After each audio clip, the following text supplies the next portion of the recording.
What's up, guys? This is Chris with Murphy Firearms Training. I have got this Ithaca. This is a Model 737 featherweight, and is an interesting gun for a couple reasons. Number one is there's no ejection port. Okay, so if you look here, there's no ejection port on either side. It is a bottom eject shotgun. If you've never seen the old Ithacas, they're kind of cool. And the way it works, this is your shell stop here for your tube magazine. And as I open this action, you can see that this is unloaded. You've got these bars that'll come down. If I can do this very slowly, it's hard to do very slowly, but these two bars, you'll see these bars come down. Those eject the spent shell, and just as they clear, you'll see the spring bar move out of the way for the new shell to pop in. So it throws the old shell out. Simultaneously, the new shell comes onto here, and then when you close this, it goes back up and the bolt catches it on the way forward. It's a neat mechanism if you've never seen one.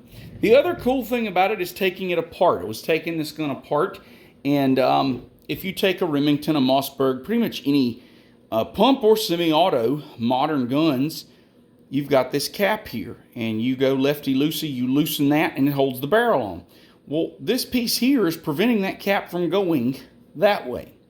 You actually have to tighten it. So righty-tighty, and the barrel spins quarter turn and comes off. And I just want to show you it's threaded. And so you got these threaded sections and these not threaded sections. And so you slide it in and you quarter turn, these threads engage.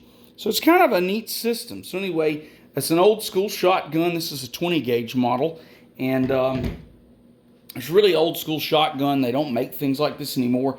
And I think the real big thing for this, if you're a hunter, of course, your shells kind of drop at your feet because it's a bottom eject. And if you're a lefty, your shells don't come across your face. And so you have a solid receiver. And a lot of folks like these because you had that solid receiver, so they felt like it was a stronger built gun. But anyway, so I thought I'd show it to you guys. I thought it was a neat thing to show. I happened to have it here at the house tonight and said, why not? So thought it'd be a fun one to make, guys. If you have questions about this gun, just let me know. And they don't make them anymore. It's kind of a cool gun. They do still sell them. You can find them on the used market. And folks who like them really, really like them. So, do with that what you will. But that's how you take it apart if you want to clean it. It's a neat system. And like I said, it's cool because it bottom ejects. So, and for me, as a mechanical guy, this system's just it's a really well-timed mechanical system. So anyway, hope you enjoy, guys. Appreciate it. Thanks for the support.